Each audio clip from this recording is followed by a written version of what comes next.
तो भाई लोग कैसे हो। आज मैं आप लोग के लिए फिर एक बढ़िया कॉमिक्स लेके आया हूँ, अंधेरे के भूत।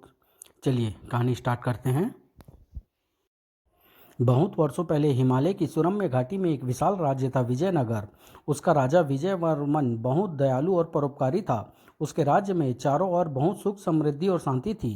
राजा विजयवर्मन प्रतिदिन रानी विजयलक्ष्मी के साथ नगर के बाहर बने भवानी के मंदिर में पूजा करने जाता था। महाराज विजयवर्मन की जय। लेकिन विजयनगर का सेनापति शमशेर सिंह राजा के वैभव से बहुत जलता था। शमशेर सिंह राजा विजयवर्मन को मारकर स्वयं राजा बन जाना चाहता था। एक दिन उसने अपने घनिष्ठ मित्र दुर्जन सिंह से विचार विमर्श किया। तुम मेरी बात अच्छी तरह समझ गए होगे सरकार। मैं यह बात कभी नहीं भूलूंगा और फिर मैं तुम्हारे बचपन का मित्र हूँ दुर्जन सिंह, इसलिए अपने मन की बात तुमसे कही है। मैं आज ही सैनिकों को अपनी ओर मिलाने की कोशिश शुरू करता हूँ। धन की लोभ में अवश्य ही वे लोग हमारे साथ मिल जाएंगे। शाबाश दुर्जन सिंह, तुम बहुत निपुण हो। अब मुझे विश्वास हो गया है कि तुम अपने काम में अवश्य कामयाब होगे। लेकिन सरकार, लेकिन क्या दुर्जन सिंह? महाराज का वफादार उप सेनापति सुजीत सिंह इस काम में बाधा बन सकता है। हम किसी बहाने से उसे बाहर भेज देंगे और जब वह लौट कर आएगा तो उसका भी सिर धड़ से अलग कर दिया जाएगा। और फिर एक दिन बहुत से सैनिक एक गुप्त कक्ष में एकत्र हुए। मित्रों, आप सब मेरी योजना को अच्छी तरह समझ चुके होंगे। कल रात जब हम सब यहाँ होंगे तो सबके भाग्य बदल चुके होंगे। महाराज शमशेर सिंह की जय हो, जय हो। तो ठीक है, सब लोगों को मेरे साथ वफादार रहने की कसम खानी होगी और इस बर्तन के पानी में सबको अपने हाथ से थोड़ा थोड़ा नमक डालना होगा। और उस रात सभी सैनिकों ने बर्तन में नमक डालकर वफादारी की कसम खाई। हाँ, अब तुम सब अपने घर जा सकते हो। कल सुबह भवानी के मंदिर में तुम सबसे मुलाकात होगी। देवी भवानी हम सबको सफलता देगी।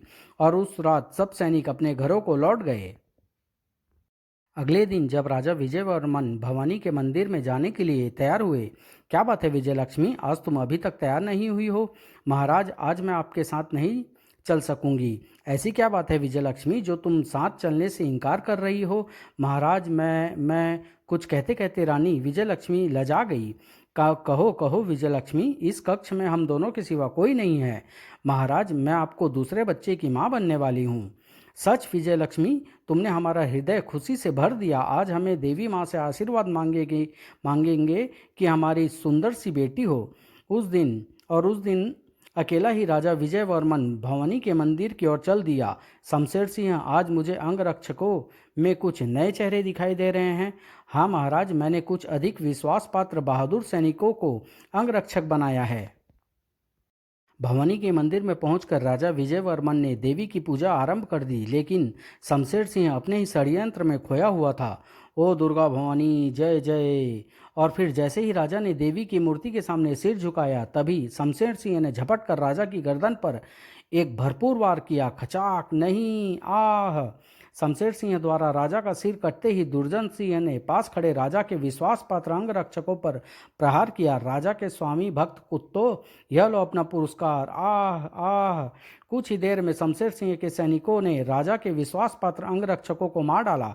शाबाश दुर्जन सिंह, राजा के सिर को सड़कों पर ले जा कर लोगों में राजा की मृत्यु और हमारे राजा बनने की घोषणा कर दो। और फिर शमशेर सिंह राजा के रथ पर बैठकर महल की ओर चल दिया।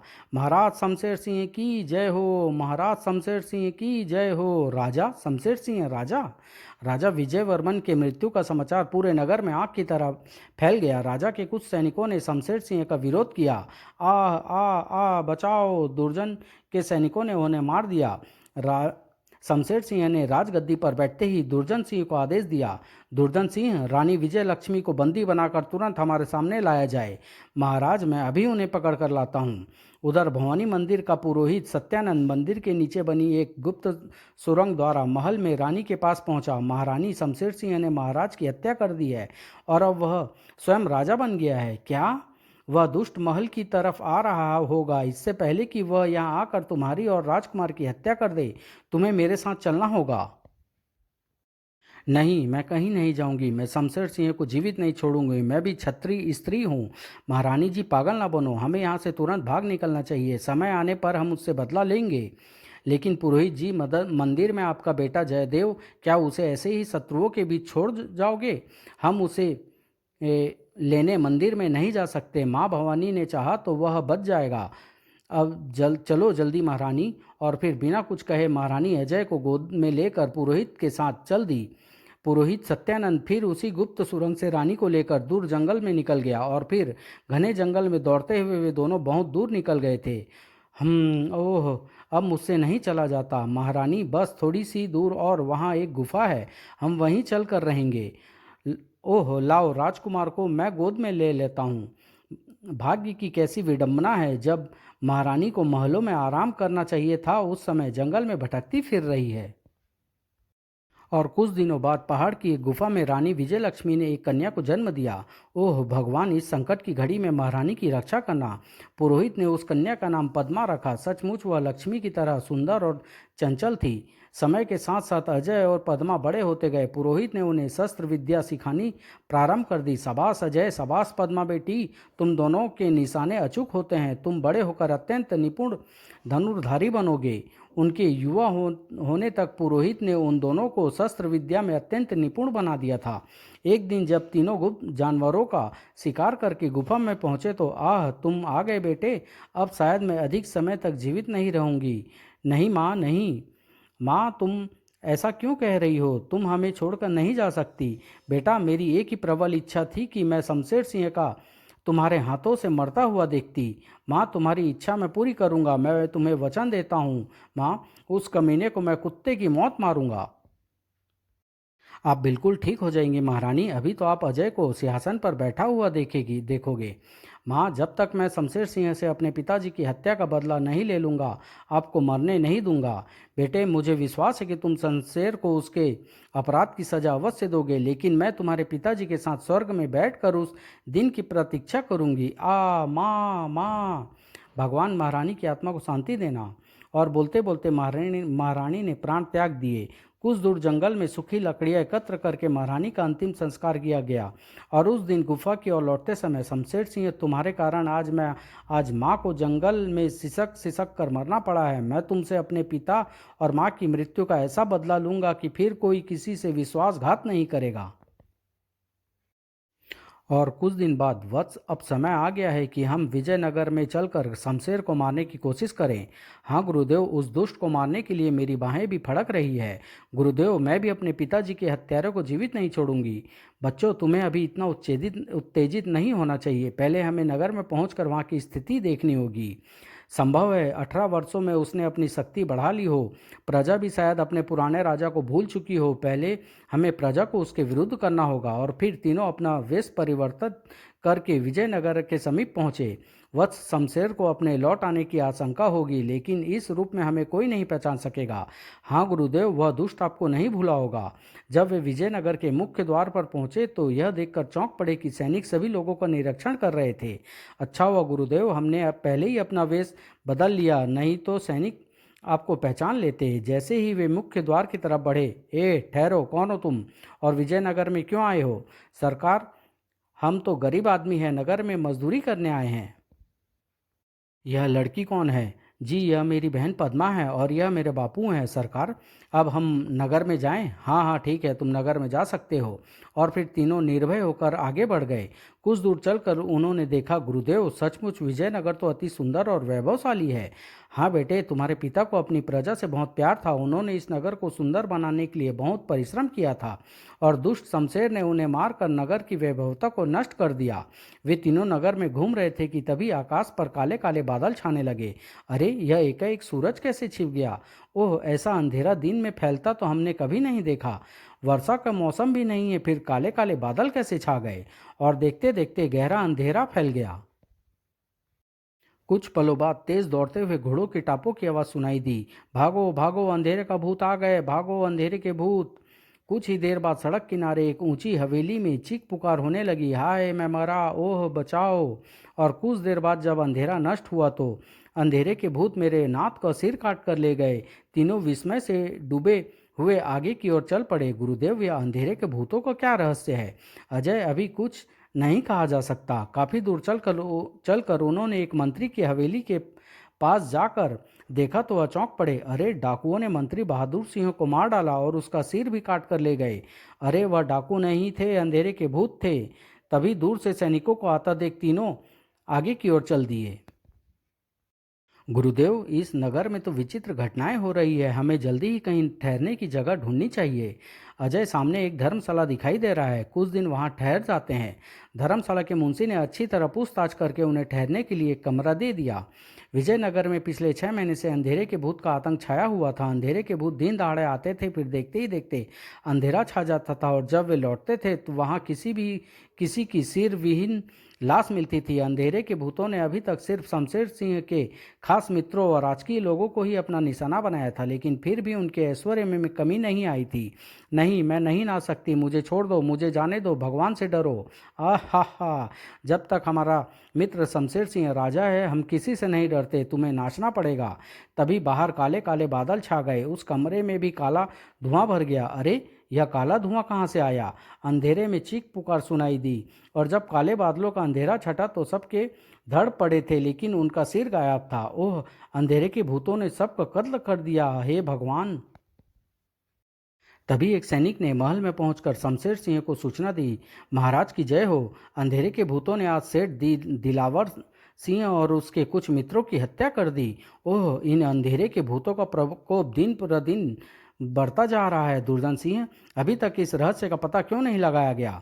महाराज, हमने अंधेरे के भूतों को पकड़ने की बहुत कोशिश की, लेकिन अंधेरे में उसका कुछ पता नहीं चलता। नहीं, हम कुछ नहीं सुनना चाहते, हम उन भूतों के सिर चाहिए। दुर्जन सिंह, अगर हमने उन भूतों को नहीं पकड़ा तो प्रजा विद्रोह कर देगी। आश्चर्य की बात है महाराज, अंधेरे के भूत हमारे साथियों के अलावा किसी दूसरे को कोई हानि नहीं पहुंचाते। इसका मतलब हमारा कोई शत्रु छिपकर हमारे साथियों को मार रहा है। मुझे संदेह है कहीं राजकुमार अजय ना आ गया हो। हाँ, अब तो वह 24 वर्ष का हो चुका होगा। मैं सारे नगर में अपने गुप्तचरों को फैला देता हूँ, अब तक हमारे हाथों से वह बच नहीं सकेगा। दुर्जन सिंह, जो कुछ करना है जल्दी करो, ऐसा न हो कि पानी सिर से ऊपर उतर जाए। एक दिन धर्मशाला में पुरोहित सत्यानंद कहीं बाहर गया था। बहुत दिन हो गया पद्मा, हमने तलवार को हाथ तक नहीं लगाया, हमें थोड़ा बहुत अभ्यास करते रहना चाहिए। हाँ भैया, आज तुमसे दो दो हाथ करने की मेरी भी इच्छा हो रही है, अब देर किस बात की। और फिर दोनों तलवारें निकाल कर एक दूसरे के सामने डट गए। अरे वाह, शाबाश। तभी पद्मा ने उसके सिर पर वार किया, अजय ने पद्मा के पांव पर वार किया। पद्मा ने सीधे अजय के तलवार घोपनी चाहिए, लेकिन तभी पद्मा ने तेज प्रहार से अजय को निहत्था कर दिया। अचानक तभी धर्मशाला का मुंशी उस कमरे में चला आया। अरे, तुम लोग इन तलवारों से क्या कर रहे थे? कहीं तुम अंधेरे के भूतों तो नहीं हो? नहीं नहीं मुंशी काका, हम तो गरीब मजदूर हैं, रास्ते में तलवार पड़ी मिल गई थी, लेकिन मैंने तुम दोनों को राजकुमारों की तरह तलवार चलाते देखा है। इतनी अच्छी तलवार तो मजदूर नहीं चला सकते। वह बात यह है कि हम कई दिन से ऐसे ही खेलते रहे हैं, जो हमें कुछ कुछ तलवार चलाना आ गया। अच्छा ठीक है, लेकिन फिर यहाँ पर ऐसा खेल नहीं करना। आजकल नगर में अंधेरे के भूतों का आतंक फैला है। आप ठीक कहते हैं, हम आज ही इन तलवार को दूर फेंकाएंगे। भैया, इस तलवार से हमारे हाथ पांव में चोट भी लग सकती है। हाँ बहन, तुम ठीक कहती हो, हम गरीब मजदूरों को तो ऐसी चीज़ें से दूर रहना चाहिए। और मुंशी के जाते ही, भैया मुंशी ने देख लिया, अगर उसने किसी से कह दिया तो अब क्या होगा? हमें गुरुदेव को लौटने तक चुपचाप बैठना होगा, उनके आने पर ही हम कुछ करेंगे। और जब पुरोहित सत्यानंद के लौटने पर उन्होंने सारी कहानी सुनाई तो यह तो बहुत बुरा हुआ। मुंशी बहुत लोभी प्रवृत्ति का है, अगर उसने धन के लोभ में यह बात महल में पहुंचा दी तो वे सैनिक हम पर टूट पड़ेंगे। तो अब क्या करना चाहिए? आप कहें तो उस मुंशी को अभी मौत के घाट उतार दूं? नहीं, हमें जितनी जल्दी हो सके यहाँ से निकल चलना चाहिए। अभी हम शमशेर के सैनिकों से नहीं टकरा सकते। और अवसर पाकर तीनों वहाँ से बाहर निकल आए। उधर मुंशी ने कुछ सोचा और सीधे महल की ओर चल दिया। महल में पहुंचकर उसने कहा, महाराज की जय हो, मैंने अंधेरे के भूतों को पता लगा लिया है। आप जल्दी से कुछ सैनिक को मेरे साथ भेज दीजिए। वे मेरी धर्मशाला में ठहरे हैं। शाबाश दुर्जन सिंह, तुम सैनिकों को लेकर तुरंत वहां जाओ और उन सबको अभी बंदी बनाकर ले आओ। तुरंत दुर्जन सिंह बहुत से सैनिकों के साथ धर्मशाला के पास पहुंचा। सैनिकों, घेर लो इस धर्मशाला को चारों ओर से, एक भी आदमी बाहर न निकले पाए। अब देखता हूं अंधेरे के भूत कैसे बचकर निकलते हैं। लेकिन जब दुर्जन सिंह मुंशी के साथ उनके कमरे के अंदर पहुंचा तो अरे, यह कमरा तो खाली पड़ा है। वे तीनों कहाँ गए? मैं उन्हें यहीं छोड़ गया था। मुंशी जी, अंधेरे के भूत बहुत चालाक हैं, तभी तो यहाँ से भाग निकले, लेकिन अब बच कर जाएंगे कहाँ? सैनिकों, तुरंत नगर के चारों दरवाजों को बंद कर दो और बाहर जाने वाले का पूरी तरह निरीक्षण करो। सैनिकों को आदेश दे दुर्जन सिंह महल की ओर चल दिया और मुंशी वहां खड़ा सोच रहा था। कमबख्त, तीनों ही भाग गए और मेरा पुरस्कार भी ले गए। अगर फिर कहीं नगर में दिखाई दे गए तो गर्दन से पकड़ पकड़ लूंगा। उधर वे तीनों भवानी के मंदिर की ओर जा रहे थे। गुरुदेव, अब हम रहेंगे कहाँ? वह देखो सामने, पहले भवानी का मंदिर था, लेकिन अब खंडहर बना है। इस मंदिर के नीचे विशाल गुप्त कक्ष है। हम उस गुप्त कक्ष में रहेंगे। और जब वे खंडहरों के अंदर पहुंचे तो एक युवक को देखकर चौंक पड़े। कौन है? लेकिन कौन है आप लोग? इन खंडहरों में क्या करने आए हैं? बेटा, पहले तुम बताओ कि तुम कौन हो और इस मंदिर के इन खंडहरों में क्या कर रहे हो? आप कोई गुप्तचर तो नहीं है? नहीं, हम तो विजयनगर के बाहर से आए हैं। मैं यहाँ पर बचपन में रहता था। जब मेरा मन उदास होता तो मैं यहाँ आकर बैठ जाता हूँ। मेरा नाम जयदेव है। अचानक पुरोहित सत्यानंद ने आगे बढ़कर उसे गले लगा लिया। जयदेव, तुम मेरे बेटे, तुम अभी तक यहाँ हो? हाँ पिताजी, मैं आपकी प्रतीक्षा कर रहा था। मुझे विश्वास था कि आप एक दिन अवश्य आएंगे। पिताजी, राजकुमार और महारानी कहाँ हैं? जयदेव, महारानी को तो स्वर्गवास हो गया। यह राजकुमार अजय है और यह है राजकुमारी पद्मा। इसका जन्म जंगल में हुआ था। तभी जयदेव ने राजकुमार के चरणों का प्रणाम किया। राजकुमार, मेरा प्रणाम स्वीकार करें। अब मुझे विश्वास हो गया है कि शमशेर का अंत होगा और इस मंदिर का फिर से निर्माण किया जाएगा। उठो बंधु, पाँव न छुओ, तुम मेरे भाई हो। और अजय ने उसे गले से लगा लिया। क्या आप ही अंधेरे के भूत बनकर शमशेर के साथियों को हत्या कर रहे थे? नहीं, हम तो कुछ दिन पहले ही नगर में आए हैं। हमें भी यहाँ आने पर पता चला। लेकिन शमशेर सिंह को संदेह है कि अंधेरे के भूतों के रूप में राजकुमार अजय है। इसलिए पूरे नगर में बहुत जोर शोर से खोज की जा रही है। तुम चिंता न करो वत्स, हमारी परछाई भी स्पर्श नहीं कर पाएगा। अब हम इस मंदिर के नीचे गुप्त कक्ष में छिप कर रहेंगे। इस मंदिर के नीचे गुप्त कक्ष? लेकिन मैंने तो कभी नहीं सुना कि यहाँ पर कोई गुप्त कक्ष भी है। और कुछ देर बाद पुरोहित उन्हें गुप्त द्वार से गुप्त कक्ष में ले गया। इस गुप्त कक्ष के बारे में मेरे और राजा विजय वर्मन के अलावा कोई नहीं जानता। हमने आपातकाल के लिए इसमें शस्त्रों का भंडार भी रखा था। फिर तो मैं आज से लोगों को शमशेर के विरुद्ध तैयार करता हूँ। वैसे भी लोग शमशेर के शासन में से बहुत दुखी हैं। बेटे, तुम्हारे विचार से अंधेरे के भूत कौन हो सकते हैं? लोगों का विचार है कि महाराज विजय वर्मन और उनके साथियों की आत्माएं भूत बनकर बदला ले रही है। सुना है शमशेर ने भी महाराज का सिर काट डाला था। लेकिन अंधेरे के उन भूतों ने अभी तक शमशेर और दुर्जन से बदला क्यों नहीं लिया? हाँ, शमशेर और दुर्जन सिंह तो अभी बचे हुए हैं, लेकिन उन भूतों ने उनकी पत्नी और सारे बच्चों को मार दिया है। वत्स, मुझे इस अंधेरे के पीछे कोई दूसरा ही रहस्य जान पड़ता है। हम कल ही इस रहस्य को जानने की कोशिश करेंगे। पिताजी, काले बादल उस पहाड़ की चोटी से आते हैं। लोग कहते हैं कि नदी में काला धुआं उठता है और अंधेरे नगर में फैलकर अंधेरा कर देता है। जयदेव, तुम हम सब के लिए भोजन का प्रबंध करो। भोजन करके हम यहाँ पर विश्राम करेंगे। दूसरे दिन पुरोहित सत्यानंद, अजय और जयदेव पद्मा को उस गुप्त कक्ष में छोड़कर अंधेरे के भूतों को खोजने निकल पड़े। पिताजी, हमें उस पहाड़ी की ओर चलना चाहिए जहाँ से यह नदी बहकर आ रही है। नदी किनारे चलते हुए जब वे तीनों काफी ऊपर पहुंचे तो नदी का काला जल देखकर चौंक पड़े। देखो पिताजी, यहाँ पर नदी का जल कितना काला है। अरे, इसने तो काली भाप भी उठ रही है। गुरुदेव, इस भाप से काले बादल बनकर नगर में अंधेरा करते होंगे। पिताजी, जल्दी कीजिए, काली भाप तेजी से उठ रही है। लगता है कुछ पलों में गहरा अंधेरा फैल जाएगा। हाँ गुरुदेव, हमें कहीं छिप जाना चाहिए, कहीं अंधेरे के भूत हमें ना मार डाले। और फिर तीनों तेजी से पास की एक गुफा की ओर दौड़ पड़े। ठहरिए गुरुदेव, पहले मैं अंदर जाकर देखता हूँ कि कोई जंगली जानवर ना छिपा हो। हाँ अजय, तुम भीतर जाकर देख आओ। तब तक हम दोनों यहीं पर खड़े रहेंगे। कुछ देर बाद लौटकर अजय ने बताया, गुरुदेव, इस गुफा में तो एक सुरंग भी बनी है और वहां पर सैकड़ों लोगों के कटे हुए सिर लटक रहे हैं। और फिर अजय के साथ पुरोहित और जयदेव ने गुफा में जाकर देखा। पिताजी, इनमें से बहुत से चेहरे को पहचानता हूँ। ये सब शमशेर के साथियों के सिर है। इसका मतलब है कि इन सब को अंधेरे के भूतों ने मारा है और यह अंधेरे के भूतों की गुफा है। अजय, मुझे तो यह भूत बहुत बड़े वैज्ञानिक भी दिखाई देते हैं। देखो, इन सरों पर कोई रसायन लगाया हुआ है जिससे कोई भी सिर खराब नहीं हुआ है।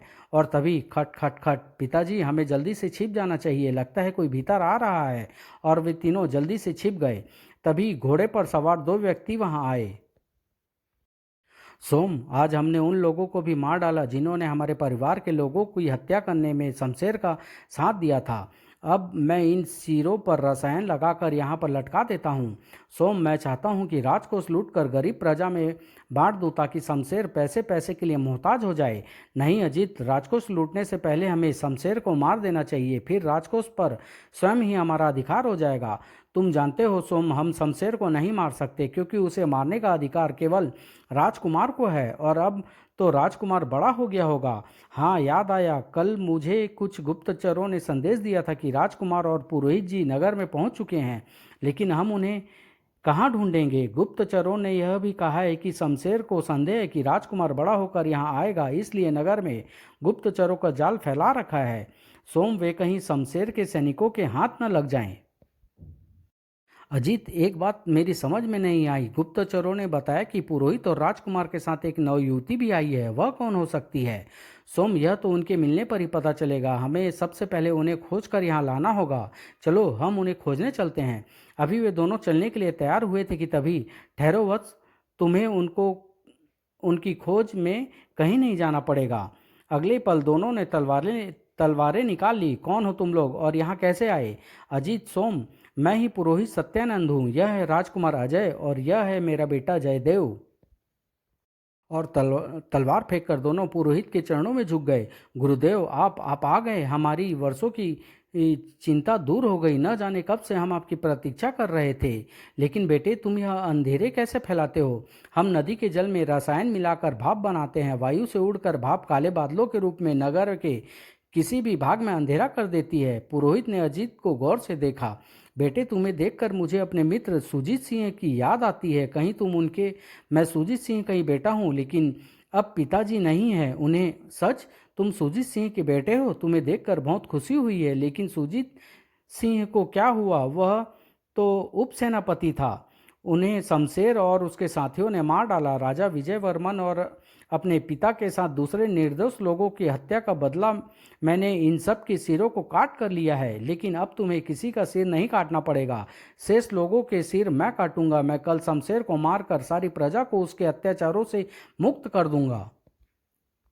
अभी ठहरो अजय, सुनो अजीत, पहले मंदिर के गुप्त कक्ष में रखे शस्त्रों को अपने लोगों में बांट दो ताकि वे शमशेर के सैनिकों का मुकाबला कर सकें। गुप्त कक्ष में शस्त्र और सब उस गुफा से निकलकर खंडहरों के पास पहुंचे। पुरोहित गुप्त द्वार से सबको गुप्त कक्ष में ले गया। अरे, आपके पास शस्त्रों का इतना विशाल भंडार! अब तो हम शमशेर से सीधी टक्कर ले सकते हैं। अजीत और सोम शस्त्रों के भंडार को देखकर खुश हो रहे थे, लेकिन पुरोहित, अजय और जयदेव के मस्तिष्क में कुछ दूसरे ही प्रश्न चिन्ह अंकित हो रहे थे। गुरुदेव, हम पद्मा को यहीं छोड़कर गए थे, फिर वह कहाँ चली गई? पद्मा कहाँ जा सकती है? कहीं वह शत्रुओं के हाथ तो नहीं लग गई? लेकिन पिताजी, इस गुप्त कक्ष में कोई शत्रु कैसे आ सकता है? तभी अजीत ने पास आकर देखा। गुरुदेव, आप इतनी चिंतित क्यों हो रहे हैं? चिंता का कारण हमें बताएं। वत्स, हम राजकुमारी पद्मा को यहाँ पर छोड़ गए थे, लेकिन लौटने पर हमें उसका कुछ पता नहीं चल रहा है। पद्मा यहाँ से कहाँ जा सकती है? ऐसा तो नहीं पद्मा यहाँ से स्वयं बाहर निकली हो और फिर शत्रु सैनिकों के हाथ लग गई हो। अभी पद्मा के बारे में पूरे विश्वास से कुछ नहीं कहा जा सकता। आप चिंता न करें, मैं अपने गुप्तचरों को भेजकर अभी राजकुमारी का पता लगा लेता हूँ। और फिर सभी गुप्त कक्ष से बाहर की ओर चल दिए। अभी वे गुप्त कक्ष से निकलकर कुछ ही दूर चले थे कि उन्हें दो घुड़सवार तेजी से आते दिखाई दिए। उन्होंने पास आकर अजीत से कहा, सरदार दुर्जन सिंह का पता कर लिया है। वह कल सुबह समीप के नगर को जाएगा। हम रास्ते में ही उस पर आक्रमण करके उसका सिर काट लेंगे।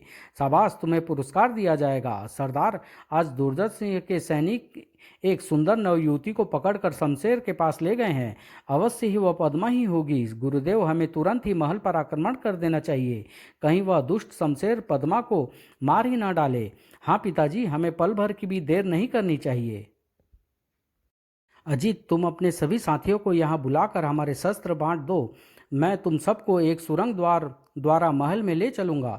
अचानक महल में हमें देखकर शमशेर घबरा जाएगा और फिर हमें उसके साथियों को मारने में भी कुछ देर नहीं लगेगी। और तभी अजीत ने उन घुड़सवार सैनिकों से कहा, वीरभद्र, तुम तुरंत जाकर अपने सभी लोगों को यहाँ ले आओ, फिर हम सब यहाँ से शस्त्र लेकर महल पर आक्रमण करेंगे। वीरभद्र तेजी से घोड़ा दौड़ाता चला गया। एक पहर में सब एकत्र होकर सुरंग द्वारा महल में पहुंच चुके थे। यह सुरंग हमें राजा विजयवर्मन के शयन कक्ष में ले जाएगी। उस कक्ष में हमें शमशेर मिलेगा। आज मैं उस दुष्ट को जीवित नहीं छोड़ूंगा। लेकिन जब वो उस शयन कक्ष में पहुंचे तो वहां कोई नहीं था। यहाँ तो कोई भी नहीं है। हमें दूसरी जगह शमशेर को ढूंढना होगा। धीरे धीरे सब कक्ष से निकलकर सब महल में फैल जाएं। और फिर सब उस कक्ष से निकलकर इधर उधर फैल गए। जब महल के बरामदे में पहुंचे तो सामने का दृश्य देखकर आश्चर्यचकित रह गए। गुरुदेव, वह देखो, उस दुष्ट ने पद्मा को जंजीरों से बांध रखा है। दुर्जन सिंह ने कोड़े से पद्मा पर प्रहार किया। ऊ जल्दी बोल, तू कौन है और मंदिर के खंडहरों के पास क्या कर रही थी? पद्मा ने गूंगी होने का अभिनय किया। अच्छा, तो अब गूंगी बनकर बचना चाहती है? मैं भी आज तुझे बुलवा कर छोड़ूंगा। तभी दुर्जन सिंह ने पद्मा के को कई कोड़े मारे। पद्मा कुछ न बोली। तभी शमशेर सिंह ने कहा, इसे छोड़ दो दुर्जन सिंह। लड़की गूंगी बहरी है लेकिन बहुत सुंदर है। इसे हम अपनी रानी बनाएंगे। दुर्जन सिंह ने पद्मा के बंधन खोलकर मुक्त किया तो वह तेजी से एक और दौड़ी। भाग कर कहाँ जाओगी? रुक जाओ, हम तुम्हें अपनी रानी बनाएंगे। फिर तुम महल में ऐश करना। मुझे छोड़ दो, मुझे रानी नहीं बनना, मुझे जाने दो। अरे वाह, अभी तक तो तुम गूंगी बहरी थी और अब बोलने भी लगी। ए लड़की, तुम हमें धोखा दे रही थी। तुम्हें धोखे की सजा मिलेगी। दुर्जन सिंह, हम इस लड़की को अपने कक्ष में ले जा रहे हैं। तुम हमारे विवाह की तैयारी करो। नहीं, मैं नहीं जाऊंगी, बचाओ। तभी अजय जोर से दहाड़ा। रुक जाओ शमशेर, इस लड़की को छोड़ दो और अपनी मौत का हाथ पकड़ो। सबकी नजरें ऊपर की ओर उड़ गई थी। कौन है यह गुस्ताख दुर्जन सिंह? इसका सिर उड़ा दो। शमशेर, पहले तुम अपना सिर तो बचाओ। मैं राजा विजय वर्मन का पुत्र अजय अजय हूँ। तुम्हारी मौत। ओह, पुरोहित भी इसके साथ है, लेकिन यह महल में कैसे पहुंच गया? लेकिन अजय ने उसे संभलने का कोई अवसर नहीं दिया। अजय सीधा ऊपर से शमशेर पर कूदा। आह शमशेर, तुमने मेरे पिता को धोखे से मारा था, लेकिन मैं तुम्हें निहत्था नहीं मारूंगा। यह लो तलवार और वार करो। तलवार हाथ में आते ही शमशेर ने तेजी से वार किया। अब बचकर कहाँ जाओगे शमशेर? अब तो तुम्हें कोई नहीं बचा सकेगा। और तभी आह, पेट से तलवार खींचकर अजय ने उसका सिर धड़ से अलग कर दिया। जबकि उधर अजीत दुर्जन सिंह के सामने था। कुत्ते दुर्जन सिंह, उस दिन तुमने धोखे से मेरे पिता सुजीत सिंह को मारा था, लेकिन आज मैं सबके सामने तुझे मारूंगा। और यह कहते हुए अजीत ने दुर्जन सिंह का सिर उड़ा दिया। शमशेर और दुर्जन सिंह के मरते ही राजकुमार अजय को की जय घोष होने लगी। राजकुमार अजय की जय हो, राजकुमार की जय हो। शमशेर के सारे साथी मारे गए थे। फिर शुभ मुहूर्त देखकर पुरोहित सत्यानंद ने अजय को सिंहासन पर बैठा दिया। समाप्त।